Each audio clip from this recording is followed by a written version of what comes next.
In the second rak'ah, the verses that were read are very interesting, and I want us to pay attention to a small, subtle, but significant difference between the two. Allah subhanahu wa ta'ala says, أَفَأَمِنَ أَهْلُ الْقُرَىٰ أَن يَأْتِيَهُمْ بَأْسُنَا بَيَاتًا وَهُمْ نَائِمُونَ. Do the people think that our tribulation will not come to them? Are they feeling safe and secure that our tribulation will not come to them while they are sleeping in their homes? أَوَ أَمِنَ أَهْلُ الْقُرَىٰ أَن يَأْتِيَهُمْ بَأْسُنَا ضُحًى وَهُمْ يَلْعَبُونَ. Or are they sure that our tribulation will not fall upon them during the day while they're playing? Two different words are used here. يَنَامُونَ يَلْعَبُونَ, sleeping and playing. And subhanAllah, there's something very interesting that the Mufassirun point out about the difference between sleeping and playing. If you think about it, when a person goes to sleep at night, they have a false sense of security that they've locked all the doors, that there's nothing happening outside, there's no intruder that's on the outside, right? When you won't be able to sleep at night if you think that someone's about to bang your door down, or if you left a window open or something of that sort, that would cause you some sort of anxiety when you go to sleep. So when a person goes to sleep, they have a sense of security that I've shut all the doors and there is no threat that's coming to me from the outside. And when a person plays, يَلْعَبُونَ, the playing during the day that is being referred to is a sense of carelessness, that there is no imminent danger or task or anything that would interrupt what I'm doing right now that would make my situation dire or urgent, so I can afford to take a break and do what I need to do. Now obviously there are degrees of this, right? There are those that are asleep in the greatest sense of the word. There are those that are playing as in they are mocking the revelation. They're mocking the prophets of Allah. They're making fun of the revelation. So they feel so secure that they think they can spit at a prophet and nothing would happen to them, right?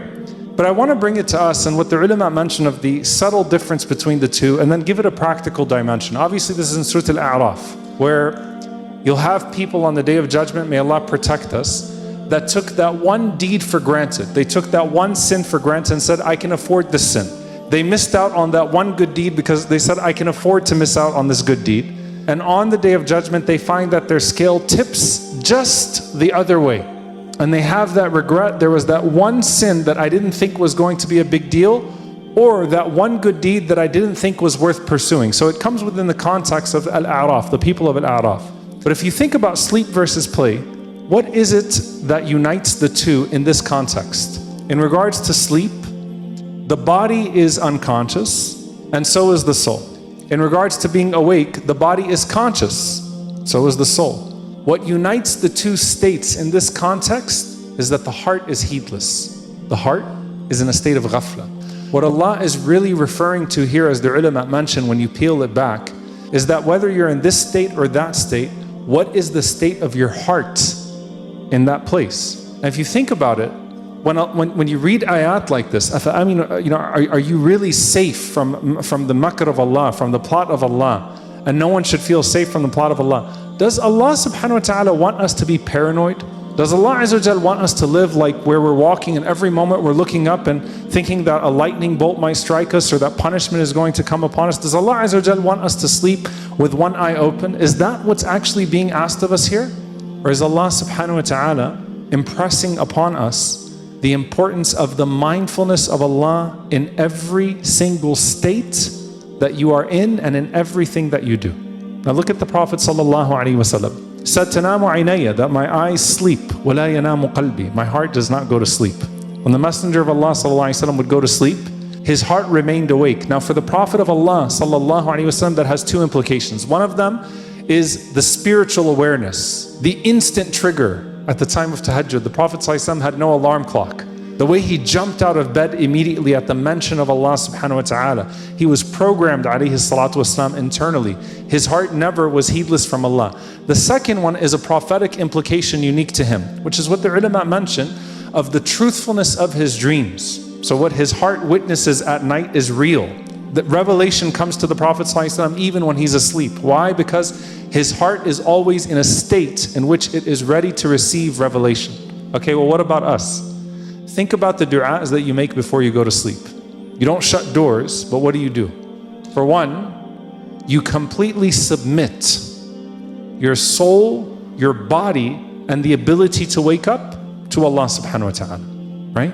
Aslamtu wajhi ilayk wa fawwadtu amri ilayk wa alja'tu dhahri ilayk. I'm submitting to you my face. I'm submitting to you all of my affairs. I'm giving you all of my body, right? You're submitting your body to Allah subhanahu wa ta'ala. And you're submitting your soul to Allah subhanahu wa ta'ala, which is even more than that. You're even asking Allah subhanahu wa ta'ala, Ati nafsi taqwaha wa zakkiha anta khayru man zakkaha anta waliyuha wa mawlaha. You're asking Allah subhanahu wa ta'ala to purify your soul at night.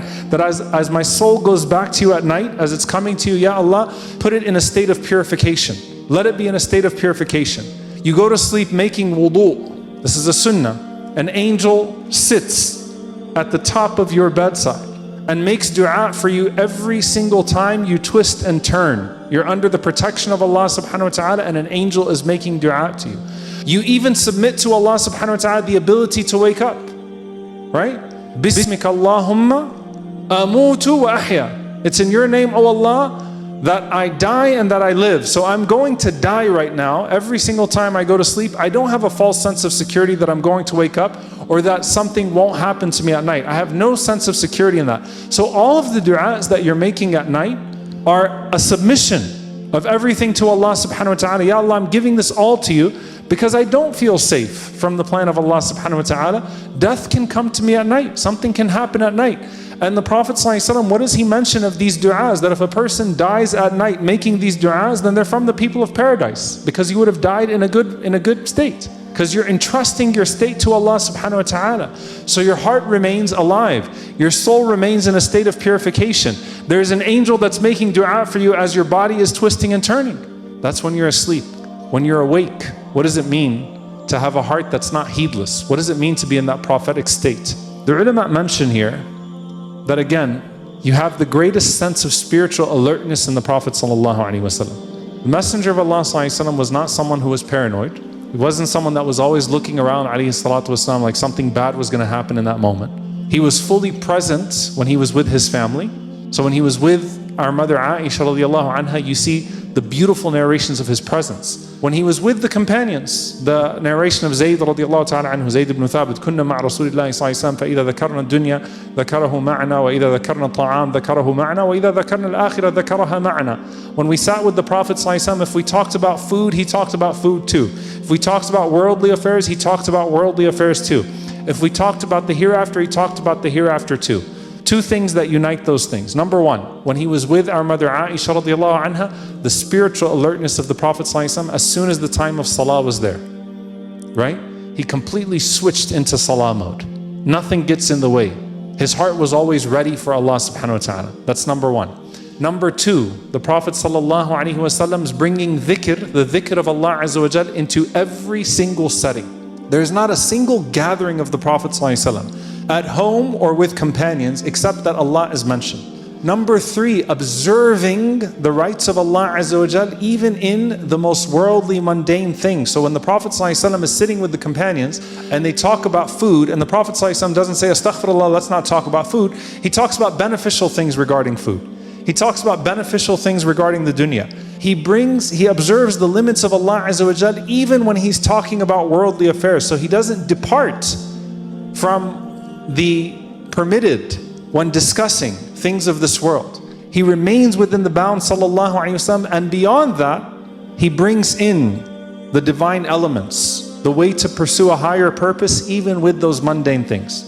So the heart is alive, the heart is constantly present with Allah subhanahu wa ta'ala. So what does that mean for us? We can have a Prophet sallallahu alaihi wasallam who's always smiling, who's a very subtle and beautiful presence. He didn't have a heavy presence sallallahu alaihi wasallam upon you. But the same Prophet, warns us from laughing too much, right? Tumitul qalb, kathratul duhak, tumitul qalb. Laughing too much kills the heart. If you knew what I knew, then you would laugh little and you would cry much. So there's a type of laughing that suggests a heedlessness. There's a type of laughing that suggests a person who's not serious about life, who doesn't understand the urgency of everything that's around the corner, the place that they are in, the purpose that they are in. There's a type of laughing that overtakes a person to where they easily slip in mockery and backbiting and gossip. And that's what the Prophet ﷺ is warning against. That even in those things the heart is aware of Allah subhanahu wa ta'ala. And so that's the difference between being paranoid and being conscious. Being paranoid and being conscious. That you're always mindful of Allah subhanahu wa ta'ala even in your most joyous moments, and that you are mindful of Allah subhanahu wa ta'ala even when you submit yourself to sleep. That you give yourself to Allah subhanahu wa ta'ala and you're constantly thinking about Him. And you're realizing the vulnerability that your state is constantly in and how fragile every single moment of life is. But subhanAllah, I mean, let's just be real here. Praying Salatul Taraweeh, you started to hear the fire truck, the ambulance noises. Immediately there's a state of alert. Something goes off, right? The believer does not wait for the spiritual fire truck or the spiritual ambulance to be alert. They're always alert so that they're never taken by surprise. Even when they're in their most serene and happy and playful moments. They're never distant from the thoughts about Allah subhanahu wa ta'ala. And so as we're in the state of fasting, and I conclude with this, taqwa is heightened awareness. Allah Azza wa Jal removes from us distractions, even food and drink, so that we have heightened awareness. First and foremost about our sins. Secondly, and the higher aspiration about Him subhanahu wa ta'ala in a way that we pursue something that's higher. How do you bring alertness? I want you to just think about every single element of your life, even your sleep and your play. You know, you play basketball, you play cricket, you have hobbies doing this, you have hobbies doing that. You like to travel, you like to look out here, you like to look out there.